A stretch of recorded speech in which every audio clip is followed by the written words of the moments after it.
नमस्कार। औद्योगिक प्रशिक्षण संस्थानों में संचालित व्यवसाय इलेक्ट्रीशियन के सैद्धांतिक विषय की पाठ्य चर्चा पर्सनल सेफ्टी एवं फैक्ट्री सेफ्टी का प्रशिक्षण आज मैं आपको प्रदान करूंगी। तो सबसे पहले स्टार्ट करते हैं परिचय। दुर्घटना और सेफ्टी क्या चीज होती है, सुरक्षा क्या होती है। तो सर्वप्रथम इसकी डेफिनेशन देखते हैं कि डेफिनेशन क्या है सेफ्टी की। तो दुर्घटना या किसी हानि से बचाव करने की जो क्रिया होती है उसी को हम सुरक्षा कहते हैं, या फिर स्वयं की रक्षा किसी भी दुर्घटना से, उसे भी हम सुरक्षा कह सकते हैं। ये किसी के भी संदर्भ में हो सकती है, जैसे कोई व्यक्ति, स्थान, वस्तु, निर्माण, निवास, देश या संगठन, इसके संदर्भ में ये हो सकता है। मतलब कोई भी ऐसी चीज जिसको नुकसान पहुंचाया जा सकता है वो हम सुरक्षा कहेंगे उसे। ठीक है, तो अब नेक्स्ट देखते हैं दुर्घटना। दुर्घटना क्या होती है और दुर्घटना किसे हम कह सकते हैं। तो इसमें दुर्घटना का परिचय देखते हैं सर्वप्रथम कि दुर्घटना क्या होती है। तो वे अप्रिय घटनाएं जो अप्रत्याशित होती हैं, मतलब जिनका सुनियोजित नहीं होता है होना, कि मतलब ये कब होंगी, कैसे होंगी, किस प्रकार से आपके साथ हो सकती हैं। अगर आपको इनके बारे में नहीं पता है, वे कोई भी घटनाएं जो सुनियोजित नहीं होती हैं या अनियंत्रित घटनाएं होती हैं, वे सारी की सारी दुर्घटनाओं में आती हैं, जिनकी वजह से आपको घाव लग सकता है या उनसे चोट लग सकती है, या तो वे आपको मौत भी दे सकती हैं। तो ये सारी घटनाएं दुर्घटना के अंतर्गत आती हैं। ठीक है, अब थर्ड देखते हैं। इसमें क्या है कि वो घटनाएं जो सारी पूंजी या संपत्ति की आपकी हानि कर सकती है, उन्हें भी आप दुर्घटनाएं कह सकते हैं। ठीक है, तो मतलब कोई भी ऐसी घटनाएं जिनकी वजह से आपको आपकी पूंजी में या आपकी संपत्ति को हानि पहुंच सकती है, आपको चोट लग सकती है, घाव लग सकता है, या जो आपको मौत भी दे सकती हैं, वे सभी घटनाएं आपकी दुर्घटना के अंतर्गत आएंगी। तो यहाँ पे हमें एक ग्राफ देखने को मिल रहा है। इस ग्राफ में अगर हम ध्यान दें तो हमें बहुत अच्छे तरीके से दिखाई दे रहा है कि किसी भी इंडस्ट्री के अंदर जो ह्यूमन एरर होती है, केवल ह्यूमन एरर की वजह से 50% दुर्घटनाएं घटित होती हैं। तो मतलब क्या है कि अगर हम अपनी सुरक्षा कर लें, अगर हम अपने ऊपर ध्यान दें, तो हम दुर्घटनाओं को काफी हद तक रोक सकते हैं। फिर हमें दिख रहा है कि टेक्निकल एरर्स की वजह से 24% घटनाएं होती हैं किसी भी इंडस्ट्री में। तो टेक्निकल एरर का मतलब क्या है? टेक्निकल एरर मतलब कि जैसे आपकी कोई इंडस्ट्री के अंदर जो टूल्स हैं या फिर जो उनकी मशीनरीज हैं, मशीनरी में कोई प्रॉब्लम हो जाती है, इंडस्ट्री के अंदर कोई प्रॉब्लम हो जाती है, उस वजह से कोई भी अगर दुर्घटना होती है तो उसको हम टेक्निकल एरर की वजह से घटित हुई दुर्घटना कहते हैं। तो इस वजह से केवल 24% दुर्घटनाएं ही होती हैं। अनकंट्रोल्ड में आपकी कोई भी घटनाएं आ सकती हैं, जैसे कि नेचुरल डिजास्टर्स भी इसमें आ सकते हैं कि जो नेचर द्वारा होते हैं, या वैसी घटनाएं जो जिनके ऊपर आपको कंट्रोल नहीं हो। तो इनकी वजह से केवल 10% दुर्घटनाएं ही किसी इंडस्ट्री के अंदर होती हैं। और इसके बाद है एक्सटर्नल फैक्टर्स। एक्सटर्नल फैक्टर्स में बहुत सारी चीजें आ सकती हैं, जैसे गैस लीकेज होता है कभी कभार। अगर आप पावर प्लांट में देखें तो बॉयलर फटना भी एक इशू होता है। तो ये सारी चीजें आपके एक्सटर्नल फैक्टर में आएंगी। तो ये 16% घटनाएं ऐसी होती हैं जो इनकी वजह से होती हैं। तो इस ग्राफ का मतलब ये है कि अगर हम इस ग्राफ को सही से समझें तो हमें ये दिखाई देता है कि अगर हम अपनी एरर सुधार लें, अगर हम अपने ऊपर ध्यान दें, तो उसकी वजह से हम जो दुर्घटनाएं हैं उनको कम से कम 50% तक कम कर सकते हैं। ठीक है, तो ये तो थी दुर्घटनाएं। अब हम देखेंगे कि इन दुर्घटनाओं के कारण क्या हैं। ठीक है, तो इसमें भी कई सारे कारण हैं आपके। कारण का मतलब कि वे घटनाएं कौन कौन से ऐसे फैक्टर्स होते हैं जिनकी वजह से दुर्घटना किसी भी इंडस्ट्री के अंदर होती है। ठीक, तो सबसे पहला है क्या? अनुपस्थित दिमाग। अनुपस्थित दिमाग का मतलब क्या है कि आपको कोई काम दिया गया है करने के लिए और आप उसे पूरे फुल कंसंट्रेशन के साथ नहीं कर रहे हैं, आपका दिमाग कहीं और है, आप काम कुछ और कर रहे हैं। अगर इस तरीके की चीजें हो रही हैं तो वे सभी के सभी आपके अनुपस्थित दिमाग के अंतर्गत आएंगी। फिर है सुरक्षा का निरादर। सुरक्षा का निरादर का मतलब है कि जो भी सेफ्टी रूल्स बनाए गए हैं उन सेफ्टी रूल्स पे आप ध्यान नहीं दे रहे हैं, उन रूल्स को फॉलो नहीं कर रहे हैं, आपको बोला गया है पर्सनल प्रोटेक्टिव इक्विपमेंट्स पहनने का, आप उनको भी नहीं पहन रहे हैं, मतलब सुरक्षा के जो भी नियम हैं उनका आप पालन नहीं कर रहे हैं, वे सब के सब आपकी सुरक्षा के निरादर के अंतर्गत आएंगे। फिर है लापरवाही। लापरवाही का मतलब क्या होता है? लापरवाही का मतलब ये अधिकतर होता है कि जब आपको ऐसा लगता है कि आप किसी काम के लिए बहुत अच्छी तरीके से उस काम को जानते हैं, ओवर कॉन्फिडेंस में आकर भी लापरवाही अक्सर हो जाती है कि अगर आपको कोई रूल्स बताए गए हैं कि ऐसे-ऐसे काम करिए, तो आप उनको नहीं सुनते हैं, आपको लगता है कि आप तो इसमें माहिर हैं, तो आप ये काम बहुत आसानी से कर सकते हैं। तो ये भी लापरवाही का एक पार्ट होता है, तो ये हमें नहीं करना चाहिए अगर हमें सावधान रहना है तो। फिर है अनुशासनहीनता। अनुशासनहीनता का मतलब है कि जो भी रूल्स या जो भी चीजें आपको बताई जा रही है इंडस्ट्री के अंदर करने के लिए, आप वो नहीं कर रहे हैं। कोई टाइमिंग होता है किसी भी इंडस्ट्री का कि हाँ इतने बजे आना है, इतने बजे जाना है, आप उनको नहीं फॉलो कर रहे हैं, लेट आ रहे हैं, फिर हड़बड़ी में अपना काम कर रहे हैं, तो ये सब भी कारण होते हैं दुर्घटना होने के। तो इस पे भी ध्यान देना है कि हमारे साथ ये सब चीजें ना हो। फिर है गंदा कार्यस्थल। कार्यस्थल का मतलब जहाँ पे भी आप काम करते हैं, कोई भी आपका जो वर्क प्लेस है, चाहे वो आपकी वर्कशॉप हो, चाहे वो आपकी फैक्ट्री हो या कोई इंडस्ट्री हो, ये सारी की सारी आपके कार्यस्थल के अंतर्गत आएंगी। तो गंदा कार्यस्थल का मतलब क्या है कि जहाँ पे आप काम कर रहे हैं वहां पे गंदगी है बहुत ज्यादा। मतलब ये किसी भी तरीके से हो सकता है, जैसे अगर आप किसी इलेक्ट्रिकल इंडस्ट्री के अंदर काम कर रहे हैं तो ऐसा हो सकता है कि कई सारे तार कहीं पड़े हुए हैं, तो उसमें भी ऐसा होता है कि फंस के आप गिर सकते हैं, ये भी एक कारण होता है। इसके अलावा पानी पड़ा हुआ है फ्लोर पे, तो फ्लोर पे अगर पानी पड़ा है तो वो भी उस पे भी आप फिसल के गिर सकते हैं। तो ये सब चीजें गंदा कार्यस्थल के अंतर्गत आ जाती हैं। तो हमेशा ये ध्यान देना है कि हम जहाँ पे काम कर रहे हैं वो कार्यस्थल आपका साफ होना चाहिए। फिर है अपर्याप्त प्रकाश। अपर्याप्त प्रकाश का मतलब कि जहाँ पे आप काम कर रहे हैं वहां पे रोशनी जो है वो क्लियर नहीं है।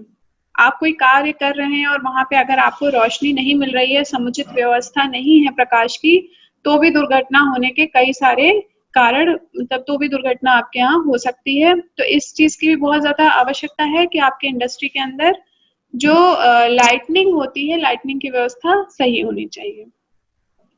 फिर है लास्ट, टूल्स का अनुचित प्रयोग। टूल्स का अनुचित प्रयोग का मतलब है कि आपको जो टूल जिस चीज के लिए यूज होगा, आप उस टूल को उसी चीज के लिए यूज करेंगे। ठीक है, तो इसका मतलब क्या है, जैसे अक्सर ऐसा होता है कि लोगों को ठोकने का काम करना होता है, या आप कोई काम कर रहे हैं जहाँ पे आपको हैमर की आवश्यकता है, बट आपके पास किसी कारणवश हैमर नहीं है। तब आप क्या करते हैं कि आपके पास अगर कॉम्बिनेशन प्लायर होता है तो आप कॉम्बिनेशन प्लायर से ही, मतलब काम चलाओ काम करने के लिए उससे भी ठोकने का काम करते हैं। तो ये सब चीजें नहीं करनी है, टूल्स का सही प्रयोग करना है, जहाँ पे जो टूल्स यूज होते हैं आपको वो टूल्स ही वहां पे यूज करने हैं। ठीक है, तो ये तो था आपका दुर्घटना के कारण। अब नेक्स्ट देखते हैं कि सुरक्षा के उपाय। अभी तक हमने क्या देखा कि दुर्घटना क्या होती है और दुर्घटना के कारण क्या क्या थे। अब हम देखेंगे कि सुरक्षा के उपाय क्या क्या हैं।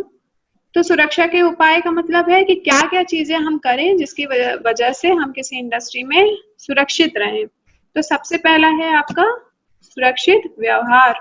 सुरक्षित व्यवहार का मतलब है कि जो भी आपको नियम कानून बताए गए हैं किसी इंडस्ट्री के अंदर, उन्हें आपको सही से फॉलो करना है। आपके जानने में आपको कभी ऐसा कोई काम नहीं करना है जिसकी वजह से दुर्घटना हो, और पूरे सजग तरीके से ही अपना कार्य करना है। तो वे सब जो हैं आपके सुरक्षा के उपाय के अंतर्गत आ जाएंगे, और यही आपका सुरक्षित व्यवहार होता है। फिर नेक्स्ट है उत्तरदायित्व। उत्तरदायित्व का मतलब रिस्पॉन्सिबिलिटी से है। रिस्पॉन्सिबिलिटी का मतलब कि अगर आप उत्तरदायित्व का निर्वहन करते हैं अपने सही, मतलब अगर आप किसी फैक्ट्री के अंदर हैं और आपको जो जो उत्तरदायित्व दिए गए हैं, अगर आप सही तरीके से वहां पे बिहेव करते हैं, तो वे सब के सब आपके उत्तरदायित्व के अंतर्गत आएंगे। मतलब कि अगर कोई दुर्घटना होती है तो उसके उत्तरदायी आप हो सकते हैं, तो कभी भी कोई ऐसा कार्य ना करें जिसकी वजह से ऐसी दुर्घटना घटित हो। तो ये भी सुरक्षा का उपाय के अंतर्गत आता है। और अगर आपको ऐसा लगता है कि कभी कोई दुर्घटना किसी के साथ हो सकती है, तो वो उसके लिए भी आप रिस्पॉन्सिबिलिटी उठाइए और अपने जो भी सुपरवाइजर्स हैं उनको ये चीज इन्फॉर्म कीजिए कि हाँ यहाँ पे कोई दुर्घटना घटित हो सकती है। इसके बाद है प्रभावशाली संचार।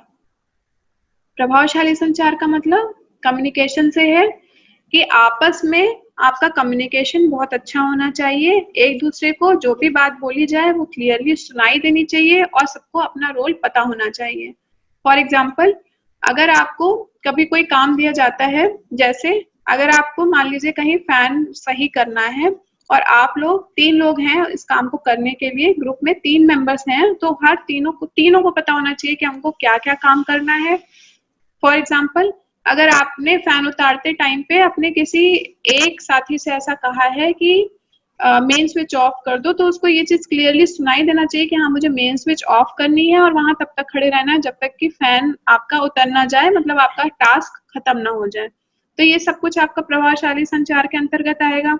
इसके अलावा अगर ऐसा है कि कभी कोई आपको ऐसा लगता है कि हाँ कभी कोई एक्सीडेंट होने वाला है और आपको पहले से अंदाजा लग जाता है, तो भी ये बहुत ज्यादा आवश्यक है कि आप अपने सुपरवाइजर्स तक ये बात पहुंचाएं। तो ये भी आपका प्रभावशाली संचार के अंतर्गत आएगा। फिर है कार्य पर योजना व योजना पर कार्य। इसका मतलब है कि जब भी आप कोई कार्य करने चलिए तो सबसे पहले एक योजना बनाइए, मतलब एक प्लानिंग बनाइए प्रॉपर तरीके से, और फिर उसके बाद प्लानिंग बन जाने के बाद उस प्लानिंग पर ही काम करिए। आपका ऐसा नहीं होना चाहिए कि आपने स्टार्टिंग की कुछ प्लानिंग के साथ और आप काम किसी और प्लानिंग के साथ कर रहे हैं, नहीं। तो फिर हमेशा ऐसा करना है कि कार्य करने से पहले एक प्रॉपर प्लानिंग बनानी है और कार्य करने के बाद कार्य भी उसी प्लानिंग पे करना है। फिर है कार्यस्थल के नियम व प्रक्रिया। कार्यस्थल के नियम व प्रक्रिया का मतलब है कि जो वर्कशॉप है, वर्कशॉप के अपने कुछ रूल्स होते हैं, कुछ तरीके होते हैं काम करने के, तो आपको वो सारे रूल्स फॉलो करने हैं। सारे जो भी उनके रूल्स रेगुलेशन है सबको फॉलो करके ही काम करना है। कभी भी आप ऐसा नहीं करेंगे कि उनको दरकिनार कर रहे हैं। और फिर लास्ट है इसमें सुरक्षा चिन्ह। सुरक्षा चिन्ह दोनों रूप से बहुत ज्यादा आवश्यक है, आपकी व्यक्तिगत सुरक्षा के लिए भी और फैक्ट्री की सुरक्षा के लिए भी। व्यक्तिगत सुरक्षा का मतलब है कि आप अपनी सुरक्षा इससे कर सकते हैं इस तरीके से कि आपने सुरक्षा चिन्ह देखा और उसके बाद आपको ये समझ में आता है कि हाँ हमें ये चीज करनी है, ये चीज नहीं करनी है और किस तरीके से करनी है। तो हमेशा सुरक्षा चिन्हों का पालन करिए। ऐसा होता है कई बार कि इंडस्ट्री के अंदर कई सारे निषेधात्मक चिन्ह भी बने होते हैं। तो निषेधात्मक का मतलब है कि वे चिन्ह जिन पर रेड क्रॉस बना हुआ होता है। अगर आपको ऐसा कोई चिन्ह दिखता है जिसपे लाल रंग की धारी से क्रॉस का चिन्ह बना हुआ है, वो आपको नहीं करने हैं। और फैक्ट्रीज के लिए इसलिए इम्पोर्टेंट है कि फैक्ट्रीज अपनी सेफ्टी इस तरीके से कर सकते हैं कि फैक्ट्री के जो मैनेजमेंट होती है उनको ये चाहिए कि अपनी फैक्ट्री के अंदर सुरक्षा चिन्हों को जरूर लगाएं। ठीक है, तो ये था आपका सुरक्षा के उपाय। अब सुरक्षा के उपाय के बाद हम देखते हैं सुरक्षा नियम। सुरक्षा नियम, अब यहाँ पे हम 2 तरीके की सुरक्षा पढ़ रहे हैं, व्यक्तिगत सुरक्षा और फैक्ट्री सुरक्षा। तो सबसे पहले हम यहाँ देखेंगे व्यक्तिगत सुरक्षा। तो व्यक्तिगत सुरक्षा में देखते हैं कौन कौन से पॉइंट है। सबसे पहला पॉइंट है आपका कि जब भी आप वैद्युतिक कार्य कराइए तो जो अर्हता प्राप्त लोग होते हैं, अर्हता प्राप्त का मतलब है कि जिनके पास उस चीज की प्रॉपर डिग्री है, मतलब जो सर्टिफाइड लोग हैं, सिर्फ उन्हीं लोगों से ही अपना कार्य कराइए। मतलब कि जो लोग उस बारे में सही तरीके से जानकारी रखते हैं, सिर्फ उन्हीं लोगों से अपना कार्य कराइए। कोई नए नवेले लोगों से या पैसे बचाने के लिए आप ये सब काम मत करिए कि किसी से भी अपना कार्य करा रहे हैं। तो ये चीज बहुत ध्यान देने योग्य है कि हमेशा अर्हता प्राप्त लोगों से ही अपने वैद्युतिक कार्य कराने चाहिए। उसके बाद है कार्यशाला के फर्श को स्वच्छ और टूल्स को उत्तम दशा में रखें। इसका मतलब क्या है? इसका मतलब है कि जो आपके जो कार्यशाला है आपकी, उसके जो फर्श होते हैं वो ग्रीसी नहीं होने चाहिए, पानी नहीं गिरा होना चाहिए। अगर ये सब चीजें हो रही हैं तो भी आपको दुर्घटना आपके साथ हो सकती है। तो ये चीज ध्यान देने लायक है कि जो आपका कार्यशाला है उसके फर्श जो है वो स्वच्छ हों और टूल्स भी आपके सही हों। टूल सही होने का मतलब क्या है कि ये ध्यान देना है, जैसे मान लीजिए आपके पास कॉम्बिनेशन प्लायर है तो ये ध्यान देना है कि उसका इंसुलेशन तो नहीं निकला हुआ है, या आपके पास स्क्रू ड्राइवर है, तो इन सब चीजों में ये ध्यान देना है कि उसका इंसुलेशन ना निकला हो, टिप सही हो। तो ये सारे आपके टूल्स की उत्तम दशा को दिखाता है कि जब भी आप काम कर रहे हो तो टूल्स जो होते हैं वो एकदम सही होने चाहिए। इसके बाद है विद्युन्मय परिपथों पर कार्य ना करें। विद्युन्मय परिपथ का मतलब होता है कि लाइन आपकी चालू है, मतलब अगर आप कभी भी इलेक्ट्रिकल का काम कर रहे हैं तो इस चीज का ध्यान दे रहा है कि चालू लाइन पर कभी काम ना करें, हमेशा लाइन को ऑफ कर दें, उसके बाद ही काम करें, नहीं तो आपके साथ बहुत बड़ी दुर्घटना घटित हो सकती है। इसके बाद है कि उच्च बिंदुओं पर अथवा खंभों पर कार्य करते समय सदैव सुरक्षा पेटी का प्रयोग करें। तो सुरक्षा पेटी क्या है? सुरक्षा पेटी का मतलब है कि सेफ्टी बेल्ट। ये क्यों जरूरी है? अगर आप बहुत हाई रीच पे काम कर रहे हैं, जहाँ की हाइट बहुत ज्यादा है, वहां पे काम कर रहे हैं, तो ऐसा हो जाता है कई बार कि लोग स्लिप कर जाते हैं किसी भी कारणवश। तो अगर आपके साथ ऐसा होता है कि आप स्लिप कर जाते हैं वहां से, तो आप डायरेक्ट सरफेस पे नहीं आएंगे। सुरक्षा पेटी अगर आपने पहनी हुई है, सेफ्टी बेल्ट आपने पहनी हुई है, तो आप वहीं पे अटके रहेंगे, गिरेंगे नहीं सीधे। तो इसकी वजह से चोट लगने की जो संभावना होती है वो काफी घट जाती है। तो इसलिए ये बहुत ज्यादा आवश्यक है कि आप हमेशा जब भी ऊंचे बिंदुओं पर काम करें तो हमेशा सुरक्षा पेटी को यूज करें। ठीक है, तो ये सारी चीजें आपकी आ रही थी सुरक्षा नियम के अंतर्गत, जो आपकी व्यक्तिगत सुरक्षाएं थी। अब नेक्स्ट देखते हैं। नेक्स्ट है अनावृत चालकों को स्पर्श न करें। अनावृत चालकों को स्पर्श न करें का मतलब क्या है कि जो भी ऐसे चालक हैं जिन पर इंसुलेशन नहीं है, उनको ना स्पर्श करें। तो वे सब आपके अनावृत चालक होंगे। मतलब कि क्या है, अनइंसुलेटेड वायर्स को बेयर हैंडली आप नहीं यूज करना, टच करें। अगर आप ऐसे टच करते हैं तो क्या है, आपको झटका लग सकता है। तो इस चीज को बहुत ज्यादा ध्यान देने लायक है। इसके बाद है सीढ़ी को दृढ़ भूमि पर ही रखें। सीढ़ी को दृढ़ भूमि पर ही रखें का क्या मतलब है? इसका मतलब है कि जब सीढ़ी को आप कहीं पे हाइट पे पहुंचने के लिए सीढ़ी का प्रयोग करते हैं, तो सीढ़ी हमेशा प्लेन सरफेस पर ही रखें, जिससे सीढ़ी अपना बैलेंस बनाए रखे। ऐसा अक्सर होता है कि जब हाइट बहुत ज्यादा होती है और अगर ऐसा है कि आपकी सीढ़ी की हाइट कम है, तो ये भी करते हैं लोग कि उसको किसी स्टूल या किसी टेबल के ऊपर रख के उसके बाद सीढ़ी यूज करते हैं। तो ये अगर आप करेंगे तो भी ये दुर्घटना हो सकती है। तो इसका भी ध्यान देना है कि जब आप सीढ़ी यूज करें तो उसको दृढ़ भूमि पर ही रखें, उसको उबड़ खाबड़ सरफेस पे ना रखें। फिर है सोल्डरिंग करते समय गरम सोल्डरिंग रॉड को उनके स्टैंड में ही रखें। इसका मतलब क्या है? इसका मतलब है कि जैसे अक्सर ऐसा होता है कि जब आप सोल्डरिंग करते हैं तो सोल्डरिंग के टाइम पे सोल्डरिंग आपने कर ली और उसके बाद क्या करेंगे कि सोल्डरिंग रॉड को आप बाहर टेबल पे ही छोड़ देते हैं। तो उस केस में आपके साथ भी दुर्घटना घटित हो सकती है, आपके जो सहपाठी हैं या आपके साथ जो आपके कलीग्स हैं उनके साथ भी दुर्घटना हो सकती है। वे एक्सीडेंटली उसको टच कर सकते हैं और अगर किसी ने गरम सोल्डरिंग रॉड को टच कर लिया तो उसको वो जल सकता है, उसको बर्न हो सकता है। तो ये बहुत ज्यादा आवश्यक है कि जब भी आप सोल्डरिंग आयरन को यूज करें, यूज करने के बाद उनको उसके स्टैंड में ही प्लेस करें। इसके बाद है किसी भी यंत्र को उसकी प्रचालन विधि के निर्देश के अनुसार ही प्रचालित करें। इसका मतलब क्या है?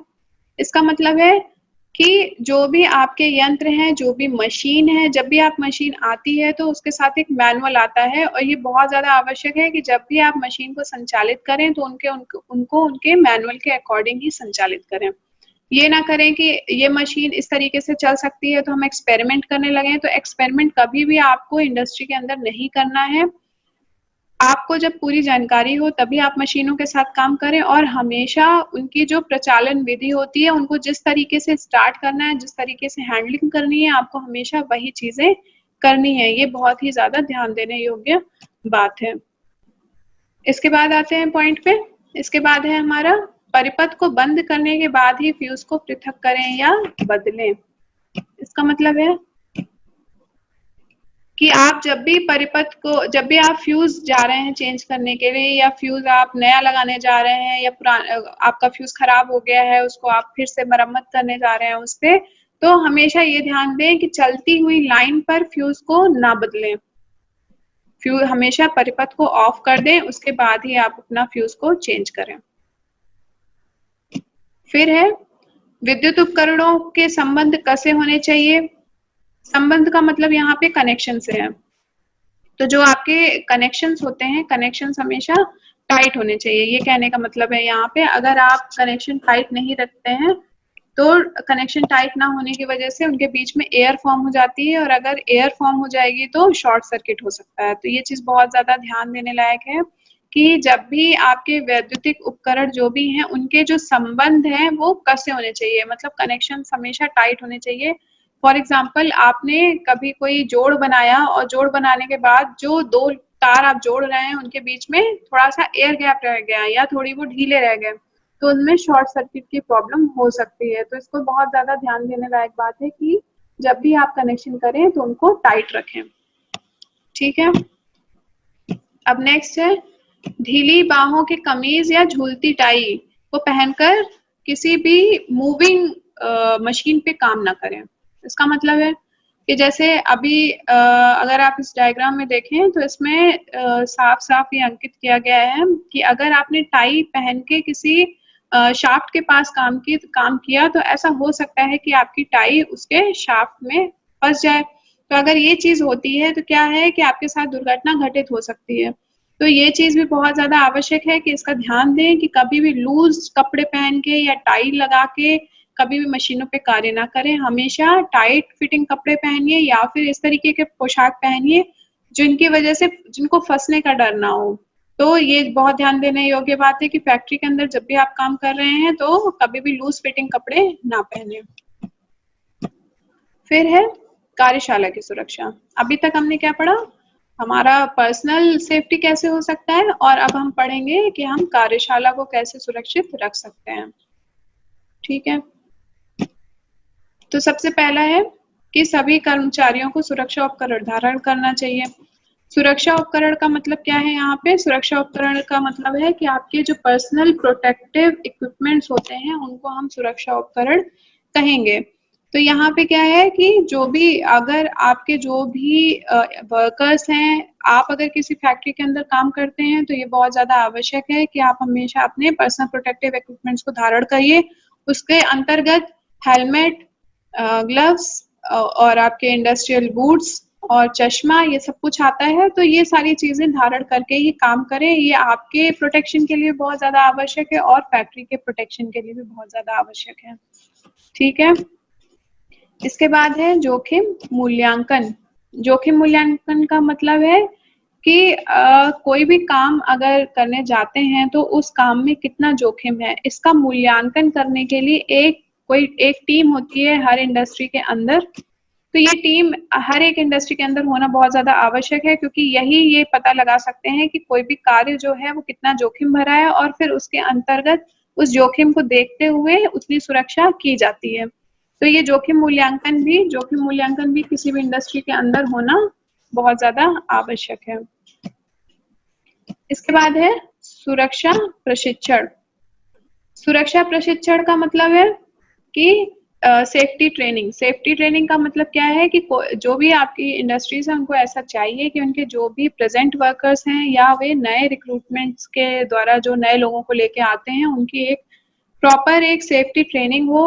उसमें उनको बताया जाए कि वे कैसे काम करें, अपने काम को किस तरीके से वे सेफली कर सकते हैं, अगर कभी दुर्घटना होती है तो उनको क्या करना चाहिए। ये सारी चीजें आपकी सेफ्टी ट्रेनिंग के अंतर्गत आएंगी। तो ये बहुत ज्यादा आवश्यक है कि आपकी एक प्रॉपर सेफ्टी ट्रेनिंग हो और इंडस्ट्रीज को भी ये चाहिए कि वे अपने वर्कर्स की एक सेफ्टी ट्रेनिंग कराएं। इसके बाद है आपातकालीन निकासी अभ्यास। आपातकालीन निकासी अभ्यास का क्या मतलब है, इसका मतलब है कि इमरजेंसी एग्जिट के लिए यहाँ बात हो रही है। इमरजेंसी एग्जिट का मतलब होता है कि इतनी सेफ्टी रखने के बावजूद भी ऐसा होता है कि वर्कशॉप में कभी कभार कोई घटनाएं हो सकती हैं। तो अगर ऐसा होता है कि वर्कशॉप के अंदर कोई घटना हो जाए, कोई दुर्घटना हैपन हो जाए, तो उसमें आपके पास एक कोई आपातकालीन निकासी द्वार होना चाहिए जहां से आप सभी सुरक्षा पूर्वक बाहर निकल सकें।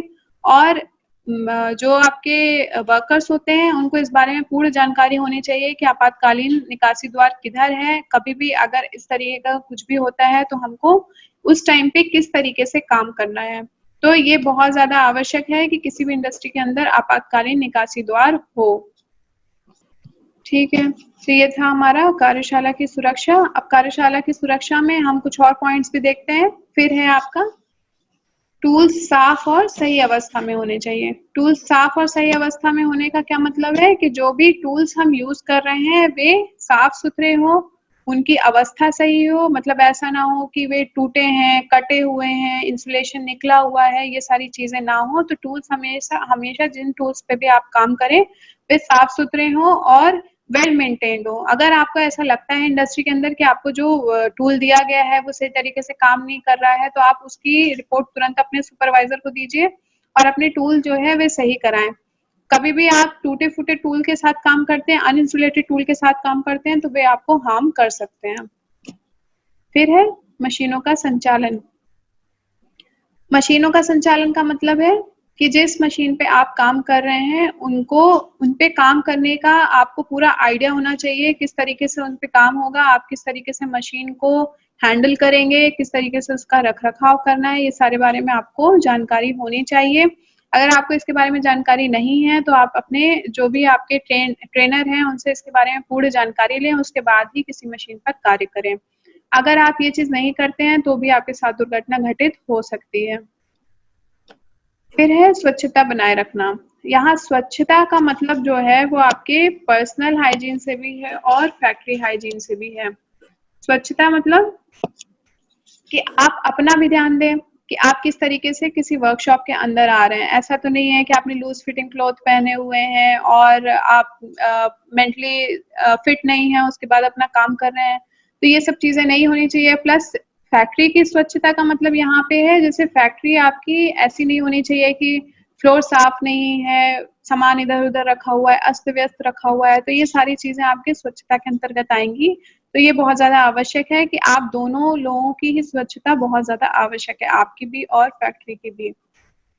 फिर नेक्स्ट है आपका मानसिक रूप से स्वस्थ रहें। मानसिक रूप से स्वस्थ का मतलब है, यहाँ पे मानसिक रूप से स्वस्थ का मतलब है कि जैसे जो भी वर्कर्स होते हैं, अधिकतर वर्कर्स के अंदर ऐसा होता है कि उन्हें किसी ना किसी चीज की आदत होती है। फॉर एग्जांपल वे या तो स्मोकिंग करते हैं या तो तंबाकू वगैरह या फिर नशे की आदत होती है। तो अगर किसी भी इस टाइप की नशे की आदत है तो इन सब चीजों को ध्यान दें कि आप कभी भी नशे की हालत में काम ना करें। जब आप पूर्ण रूप से स्वस्थ हो, जब आपका दिमाग पूर्ण रूप से सुचारू रूप से काम करे, तभी आप अपना काम करें। अगर आप ये नहीं करते, नशे की अवस्था में काम करते हैं, तो भी एक्सीडेंट्स होने के चांसेस बहुत हद तक बढ़ जाते हैं। तो ये बहुत ज्यादा आवश्यक है। तब ठीक है, फिर अभी तक हमने पढ़ा पर्सनल सेफ्टी एवं फैक्ट्री सेफ्टी। तो पर्सनल सेफ्टी क्या थी कि हम अब हमारी व्यक्तिगत सुरक्षा। व्यक्तिगत सुरक्षा का मतलब किसी भी दुर्घटना से या फिर किसी भी हानि से अपने आप को बचाना, स्वयं की रक्षा करना, ये आपका पर्सनल सेफ्टी के अंतर्गत आता है। तो इसमें भी हमने कई सारी चीजें देखी। पहले देखा कि दुर्घटना क्या होता है, दुर्घटना के कारण क्या होते हैं, तो ये सारी चीजें थी। फिर है हमारा फैक्ट्री सेफ्टी। तो फैक्ट्री सेफ्टी क्या है कि आपका जो कार्यशाला है या आपकी जो इंडस्ट्री है उसकी सेफ्टी आप किस तरीके से कर सकते हैं। तो यहाँ पे भी हमने कई सारी चीजें देखी हैं कि वर्कर्स जो हैं वे अपना काम सही तरीके से करें और जो भी नियम बनाए गए हैं फैक्ट्री के अंतर्गत वे सारे नियमों को फॉलो करें। तो ये सारी चीजें आपकी फैक्ट्री सेफ्टी के अंतर्गत आई थी। अभी तक मैंने जितना पढ़ाया वो मैंने www.nimi.gov.in से लिया था और www.hindikidunia.com से लिया था। अगर आपको कोई परेशानी हो, आप और पढ़ना चाहते हो, तो आप इन वेबसाइट के थ्रू भी देख सकते हैं। तो आज का मेरा टॉपिक था फैक्ट्री सेफ्टी और पर्सनल सेफ्टी। आशा करती हूँ कि ये प्रशिक्षण आपके भविष्य हेतु मददगार सिद्ध होगा। धन्यवाद।